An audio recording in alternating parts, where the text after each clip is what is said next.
Magandang hapon sa ating lahat. May 575 subscribers. Ngayon po ay naghahanda ako ng King Cup Sardines Fishball. Ayan po ang mga sangkap. Pinaghalo-halo ko lang po yan. Hindi ko na napakita ang actual na video ng paghalo-halo. Meron ding malunggay at dahon sibuyas. Just mixed and combined everything. Ihalo lang po. Ang aking mixture or ang aking batter ay medyo basa. Kaya kailangan nating dagdagan ng cornstarch or harina.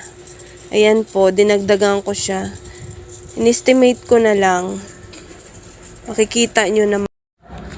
Shout out to all my family members, Bertes family, Ostado family, all my friends, my co-workers, all those who knew me, at lahat din ng mga kakilala ko, sa lahat ng mga bumibili ng Bicolanang Ilongga Foodies. Ito po, nagpiprito na po ako.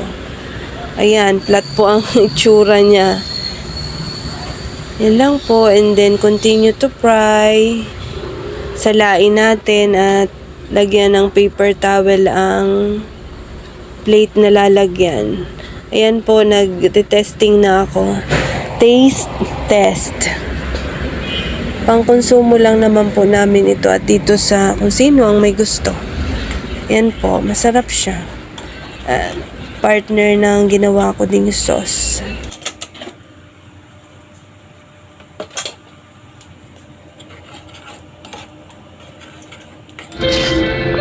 At masarap naman po. Masarap naman siya. Tuin ko naman ang hot sauce. Ayan lang po ang kanyang mga sangkap.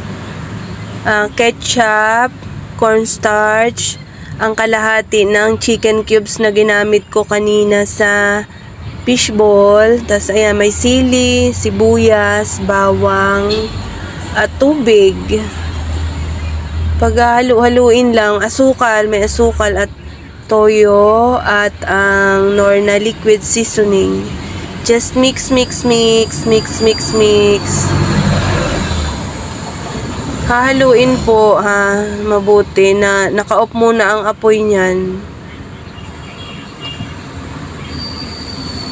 Haluin lang siyang mabuti. Lagyan din ng asin, paminta at betchin. Suka, nilagyan ko din siya ng kaunting suka, pinatakan ko.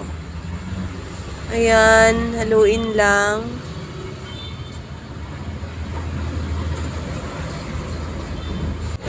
Lutuin sa mahinang apoy lamang at hahaluin para hindi magbuo-buo.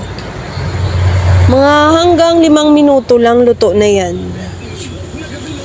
Ito ngayon, ang sauce ko ay hindi siya malapot. Mas gusto ko ang watery.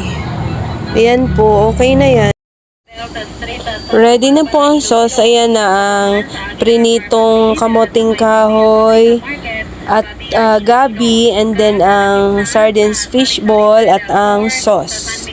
Ready to eat na po. Kainan na tayo. Ready for sharing. Thank you for watching. Keep safe everyone. Happy cooking.